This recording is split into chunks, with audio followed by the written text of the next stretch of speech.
Chapter 4 Profiles. In this module, you will learn about the Profiles option of the MT4 platform. A profile is a group of charts that you saved with some predefined settings in a particular order, and you may want to have them retrieved with the same settings at a later time.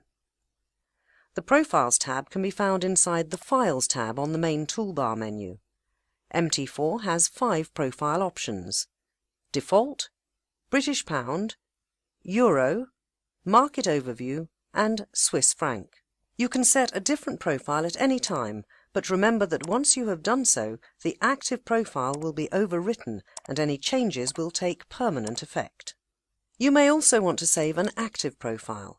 You can do this by going to File and then Profiles and Save As, and so you will be able to use the same profile again and at any time.